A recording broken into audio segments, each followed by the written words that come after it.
Hello guys, नमस्कार, very good morning. आप देख रहे हैं हमारा यूट्यूब चैनल सीजी कॉम्पिटिटर्स। आज हम फिर बात करेंगे अधिगम की। बाल मनोविज्ञान जारी है और आज अधिगम में हम कुछ बातें करेंगे, कुछ सिद्धांतों के बारे में देखेंगे। लेकिन उसके पहले थोड़ा बात कर लेते हैं पिछले क्लास में क्या हुआ था, क्या हम देखे थे। ठीक है, अधिगम के प्रमुख सिद्धांत या जिसे हम बोल सकते हैं व्यवहारवादियों का सिद्धांत। अभी तो व्यवहारवादियों का सिद्धांत देख रहे हैं, उसके बाद संज्ञानवादी का सिद्धांत देखेंगे। ठीक है, तो व्यवहारवादियों के सिद्धांत के अंतर्गत सिर्फ और सिर्फ हमने पिछले क्लास में प्रयत्न एवं भूल के सिद्धांत थॉर्नडाइक द्वारा दिए गए थे और पूर्व बलन का सिद्धांत सेल हल द्वारा दिया गया था, उसकी हम चर्चा किए थे। आज की क्लास में जो हम बात करेंगे पॉलक द्वारा दी गई शास्त्रीय परमपंगत का सिद्धांत या जिसे अनुकूलित अनुक्रिया का सिद्धांत कहते हैं, वो हम देखेंगे। फिर उसके बाद क्रिया प्रसुद्ध का सिद्धांत देखेंगे। ठीक है, तो ये दोनों सिद्धांत आज हम जो है देखेंगे, इसकी बातें करेंगे। चलिए, पिछले क्लास में मैंने स्टार्ट किया था प्रयत्न एवं भूल के सिद्धांत की। प्रयत्न और भूल का सिद्धांत के बारे में आप याद रखेंगे, 1903 में ये सिद्धांत दिया गया था। अमेरिका में ये आपको देखने को मिलेगा, किसके द्वारा? थॉर्नडाइक द्वारा। और ये किस पर प्रयोग किया गया था? बिल्ली पर प्रयोग किया गया था। ठीक है, थॉर्नडाइक साहब ने एक बुक लिखी थी एजुकेशन साइकोलॉजी या जिसे कहते हैं शिक्षा मनोविज्ञान, और एनिमल नामक बुक लिखी थी। ये अमेरिकी मनोवैज्ञानिक थे और इसको पशु मनोवैज्ञानिक के जनक के नाम से भी जाना जाता है। इतनी बातें क्लियर थी। फिर प्रयत्न एवं भूल के सिद्धांत के उपनाम भी हमने देखे थे। उपनाम क्या क्या है वो आप ध्यान रख सकते हैं, याद रख सकते हैं। इसको प्रयास एवं त्रुटि का सिद्धांत भी कहते हैं, इसको आवृत्ति का सिद्धांत कहते हैं, इसको उद्दीपक अनुक्रिया का भी सिद्धांत कहते हैं, संबंधवाद का सिद्धांत, संयोजनवादी सिद्धांत, अधिगम का बंध सिद्धांत, एसार बॉन्ड सिद्धांत आदि नामों से ये जाना जाता था। फिर एक हमने एक्सपेरिमेंट देखे थे जो थॉर्नडाइक साहब ने किया था एक बिल्ली पर, जहाँ पर बिल्ली को ये बॉक्स में बंद कर दिया जाता है। ठीक है, बॉक्स में क्या कर दिया जाता है? बंद कर दिया जाता है। बार बार बिल्ली द्वारा प्रयत्न की जाती है इस बॉक्स से बाहर निकलने के लिए, क्योंकि इसके सामने रखा हुआ है खाना, मृत मछली रखा हुआ है, मांस रखा हुआ है, खाना रखा हुआ है, इसके लिए भोजन रखा हुआ है। और ये बार बार इस जो सलाखें उसको तोड़ने की कोशिश करता है। बाद में ये बिल्ली क्या करता है, जो चटकनी है इसको, ठीक है, इसको पैर में जैसे ही लगाता है ये दरवाज़ा खुल जाता है। दरवाज़ा खुलने के बाद ये क्या होता है भाई, ये भोजन ग्रहण कर लेता है। ठीक है, तो यहाँ पर मैंने कहा कि चालक कौन है? भूख है। लक्ष्य क्या है? भोजन की प्राप्ति करना। अवरोध क्या है? लोहे की जो सलाखें, लोहे की दरवाजे ये अवरोध उत्पन्न कर रहे थे। अधिनियमित अनुक्रिया का मतलब मैंने बताया था कि ये बार बार गलती कर रहे थे, बार बार अनुक्रिया कर रहे थे, लेकिन गलत अनुक्रिया कर रहे थे, सलाखें तोड़ने की जो कोशिश कर रहे थे, जो कि क्या थे? मुमकिन था। संयोजन वश सफलता, लेकिन संयोजन वश क्या है? चटकनी पर यह पैर लग जाता है और ये बाहर निकल कर अपना भोजन ग्रहण कर लेते हैं। तो ये एक्सपेरिमेंट थॉर्नडाइक साहब ने किया था और एक्सपेरिमेंट का निष्कर्ष क्या निकला था भाई, कि अधिगम में प्रयास एवं भूल समाहित होता है। लगातार बिल्ली प्रयास करती है, भूल, हालांकि भूल भी करते हैं लेकिन प्रयास भी करते हैं और सफल होते हैं। अधिगम अनुबंधन का परिणाम है। ठीक है, प्रयास करने पर अपने लक्ष्य को प्राप्त करना ही क्या कहलाता है? अनुबंधन कहलाता है। और अनुबंधन पर जो है अनुबंधन का परिणाम है। अधिगम में समय उत्तरोत्तर होता है। कहने का मतलब समय तो अधिक लगता है लेकिन आपको परिणाम मिलता है, पॉजिटिव परिणाम मिलता है, आप लक्ष्य को प्राप्त कर सकते हैं। अधिगम संज्ञान पर आधारित नहीं होता। कहने का मतलब है अगर कि कुछ चीज़ सीखना है, ठीक है, तो ज़रूरी नहीं ज्ञान की आवश्यकता होना। ज्ञान, बिना ज्ञान के आप कुछ भी चीज़ सफल कर सकते हैं, लक्ष्य को पा सकते हैं। ये इनका निष्कर्ष था। थॉर्नडाइक के सीखने के सिद्धांत के शैक्षिक महत्व भी मैंने कहा था कि क्या क्या महत्व हो सकते हैं। बड़े एवं मंद बुद्धि वाले बालक के लिए उपयोगी होता है। धैर्य एवं परिश्रम के गुणों का विकास होता है। सफलता के प्रति आशा होती है कि हमें सफलता जरूर मिलेगी। कार्य करने की धारणा स्पष्ट होती है, शिक्षा के प्रति रुचि होती है, भाषा में शुद्ध उच्चारण का विकास होता है, अनुभवों के लाभ उठाने की क्षमता का विकास होता है। फिर पुनर्बलन का सिद्धांत देखे थे। यह सिद्धांत आवश्यकता पर बल देता है, जैसे कि मैंने कहा इस सिद्धांत को प्रतिपादित किया था सेल हल द्वारा। यह सिद्धांत थॉर्नडाइक और पाल्वा के सिद्धांत पर आधारित था। इन्होंने 1915 में एक बुक लिखी थी प्रिंसिपल बिहेवियर, और इस बुक में इस सिद्धांत को प्रतिपादित किया था, दिया था। यह सिद्धांत का प्रयोग बिल्ली में, चूहे में ये किए हुए थे। ठीक है। पुनर्बलन के सिद्धांत के कुछ उपनाम थे जिसको आपको याद रख लेनी थी, जैसे प्रबलन का सिद्धांत, सबलीकरण का सिद्धांत, यथार्थ अधिगम का सिद्धांत, सतत अधिगम का सिद्धांत, क्रमबद्ध अधिगम का सिद्धांत, चालक न्यूनता का सिद्धांत, जैविकी आवश्यकता का सिद्धांत, परिकल्पित निगमन का सिद्धांत, अंतर्मूल न्यूनता का सिद्धांत। ठीक है। तो पुनर्बलन के प्रयोग में उन्होंने क्या किया? ठीक है, उन्होंने देखा कि मान के चलिए कि भूखा व्यक्ति है और वो भोजन की प्राप्ति करना चाहता है, उसको भोजन की आवश्यकता है, तो वो क्या करेगा? क्रिया करेगा। यदि भोजन वो प्राप्त कर लेता है तो उनको क्या मिल जाता है? पुनर्बल कहने का मतलब फिर से वो अपनी एनर्जी क्या कर लेता है? पा लेता है। एक प्रकार की जैविक अवधारणा थी, ये मैंने कहा। जब आवश्यकता होती है और वह क्रिया करके किसी चीज़ को प्राप्त कर लेते हैं तो व्यवहारवादियों ने इसको क्या कहा है? अधिगम कहा था। तो ये सारी बातें हम पिछले क्लास में देख चुके थे।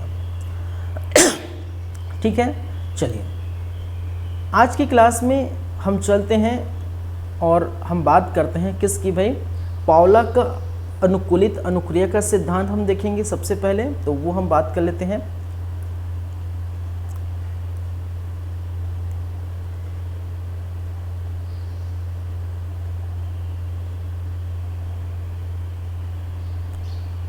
पाउलक का अनुकूलित अनुक्रिया का सिद्धांत।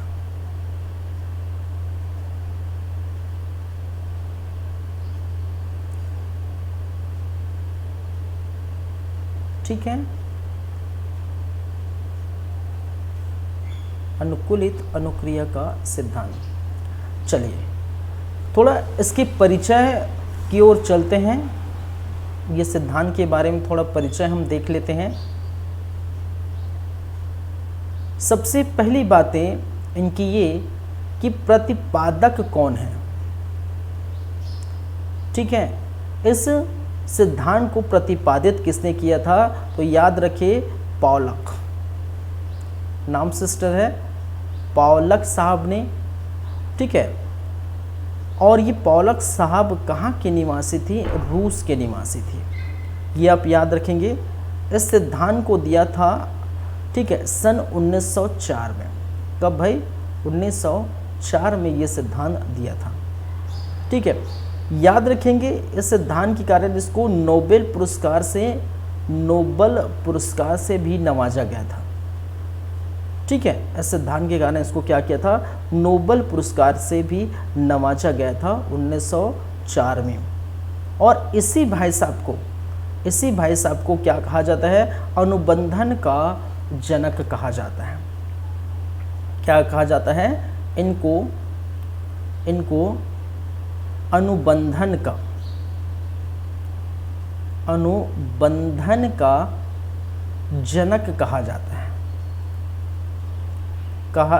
है।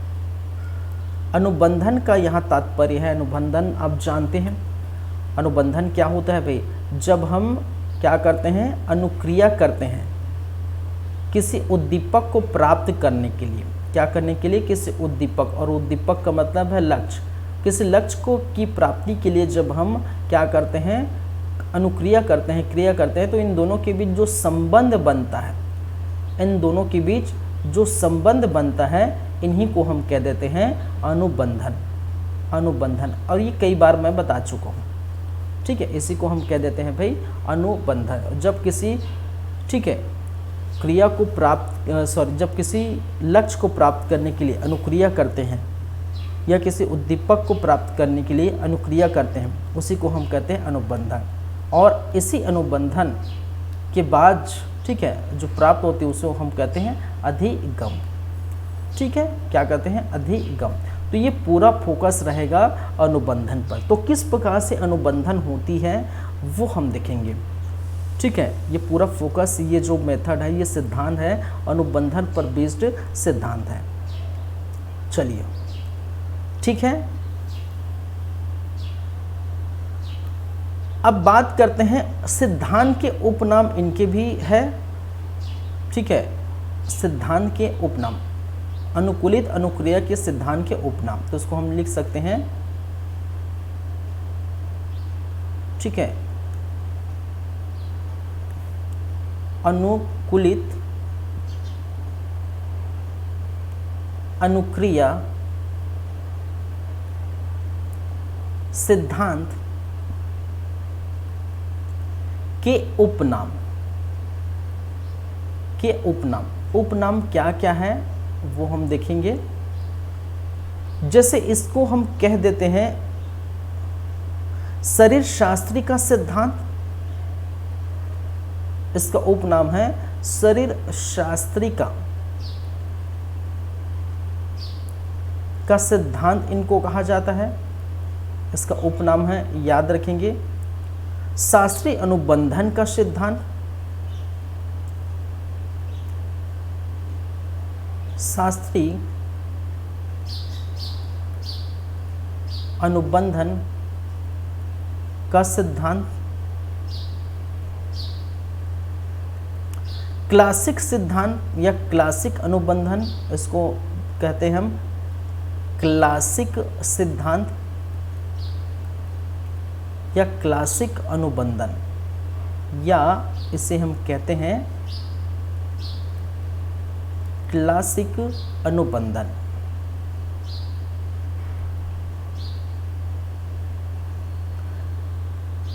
संबंध प्रक्रिया का सिद्धांत, इसी को हम कह देते हैं संबंध प्रतिक्रिया का सिद्धांत।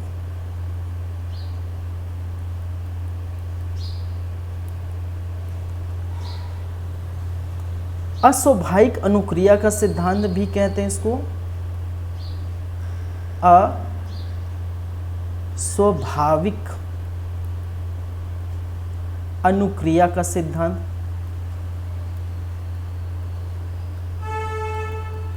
ठीक है, अस्वाभाविक अनुक्रिया का सिद्धांत कहते हैं। ठीक है, प्रतिवादी अनुबंधन का सिद्धांत, प्रतिवादी अनुबंधन का सिद्धांत। ठीक है, चलिए अब बात करेंगे ये सिद्धांत, आप जो है ये उपनाम याद रखेंगे। इस सिद्धांत के क्या है? अनुकूलित अनुक्रिया के सिद्धांत के उपनाम हैं, ये सारे उपनाम याद रखेंगे। अब देखेंगे इनका एक्सपेरिमेंट। ये भाई साहब जो है पॉलक साहब, इन्होंने एक्सपेरिमेंट किया। चलिए, और पॉलक साहब के एक्सपेरिमेंट पर हम चलते हैं कि इन्होंने किया क्या है।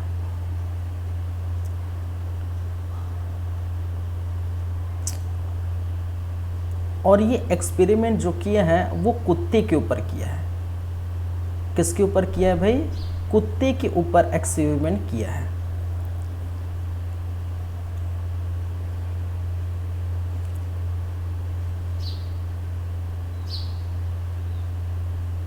चलिए, आपके सामने आपकी स्क्रीन पर नजर आ रहा होगा एक दृश्य।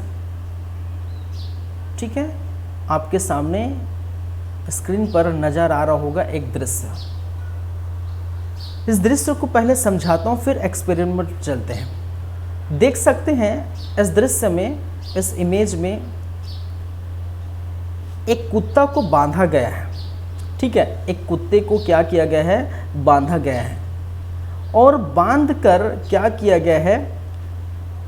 ये जो इनकी जो लार ग्रंथि है, ठीक है, जहाँ से लार निकलती है, वहाँ से इसको ऑपरेशन कर कर एक पाइप लगा दिया गया है और पाइप लगाकर यहाँ पर, ठीक है, उसके लार को इस प्रकार से रखने का इंतज़ाम किया है। ठीक है, आपको नज़र आ रहा है ये पॉलक के एक्सपेरिमेंट है जो कुत्ते पर किया है और अनुकूलित अनुक्रिया का एक्सपेरिमेंट है। ठीक है, इस एक्सपेरिमेंट में 3 बातें हैं, बोल सकते हैं जो एक्सपेरिमेंट है उसमें 3 चरण हैं। याद रखेंगे इनके कितने हैं, 3 चरण हैं।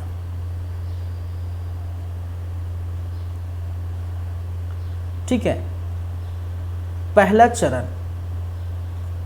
चरण क्या बोलता है कि किसी कुत्ते को जब हम भोजन देते हैं, जो कुत्ता बंधा हुआ है, ठीक है, इस पर एक्सपेरिमेंट हुआ है, समझिएगा मेरी बातों को। जब किसी कुत्ते को क्या दिया जाता है, भोजन दिया जाता है, तो उनके बाद क्या होता है, वो लार निकालते हैं। जाहिर सी बात है, नॉर्मल सी बात है कि भाई किसी कुत्ते को हम भोजन डालेंगे, ऑटोमेटिक लार निकलने लगता है। जैसे कि हम अगर कुछ चीज़ें मन में सोच लेते हैं या आपके सामने उपस्थित होता है, आपको भूख लग रहा होता है, ठीक है, या जैसे आपने देखो इमली है या कुछ अच्छा खट्टा चीज़ खाने वाली चीज़ है, जब आपके सामने प्रेजेंट होती है तो आपको लगता है कि मुंह में पानी आ जाता है, बोलते हैं कि मुंह में पानी आ जाता है। आप लोग भी ये महसूस किए होंगे। तो ऐसा ही होता है कुत्ते के साथ। ऐसा एक्सपेरिमेंट किसने किया, पॉलक साहब ने। कि पॉलक साहब ने देखा कि कुत्ते को उन्होंने क्या किया, भोजन दिया, भोजन डाला, और जैसे ही भोजन डाला कुत्ते के मुंह से लार निकलना शुरू हो जाता है। ठीक है, इस भोजन को हम कहते हैं, इस भोजन को कहा जाता है यूसीएस, और लार को कहा जाता है यूसीआर। क्या है यूसीएस, क्या है यूसीआर, ये हम बाद में बात करेंगे। ठीक है, पहले लिख लीजिए, 3 चरण को पहले समझ लीजिए। इनके कितने चरण होते हैं, इस एक्सपेरिमेंट के 3 चरण हैं। ठीक है, पहले इस चरण को समझ लीजिए, फिर यूसीआर क्या है, सीआर क्या है, ठीक है, ये हम देखेंगे। फिर उन्होंने क्या किया कि कुत्ते के साथ घंटी बांधे, ठीक है, घंटी बजाए, और साथ ही साथ घंटी बजाने के बाद उनको भोजन दिया, और भोजन के बाद भोजन दिया और कुत्ते का लार निकल गया। इसका मतलब क्या है कि ये जो है घंटी, इसको हम कहते हैं सीएस। क्या कहते हैं, घंटी को क्या कहते हैं, सीएस, और भोजन को यूसीएस हम बोलते ही हैं पहले से, और लार को यूसीआर हम बोलते ही हैं। ठीक है, क्या हुआ, यूसीआर बोलते ही है। ये सबको समझाऊंगा, पहले 3 चरण आप समझिए। फिर तीसरा चरण, कुत्ते को क्या किया, घंटी बजाया, कुत्ते के आसपास क्या बजाया, घंटी बजाया, और घंटी बजाने के बाद, ठीक है, घंटी बजाने के बाद भोजन नहीं दिया, ठीक है, और क्या किया, लार निकला। इस समय इस लार को हम कहते हैं, इस समय इसको सीएस कहते हैं, और इस समय इस लार को क्या कहते हैं, सीआर कहते हैं। क्या कहते हैं, सीआर कहते हैं। ठीक है,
देखिए थोड़ा डिस्टरबेंस है, यहाँ कुछ प्रोग्राम स्टार्ट हो गया है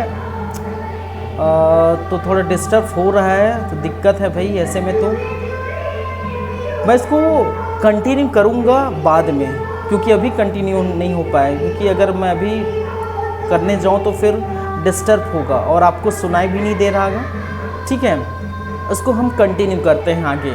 ठीक है, तो आज की क्लास यहीं पर रोकते हैं, क्योंकि बाहर डीजे बज रहा है, लाउड स्पीकर चल रहे हैं भाई, कुछ प्रोग्राम स्टार्ट हो गया है अचानक से, मुझे ध्यान नहीं था और मैंने क्लास स्टार्ट किया था। चलिए, तो नेक्स्ट टाइम मिलते हैं तो हम बातें करेंगे, इससे यही से हम कंटिन्यू करेंगे। ठीक है, नेक्स्ट टाइम। चलिए, थैंक यू आज के लिए, सॉरी। चलिए।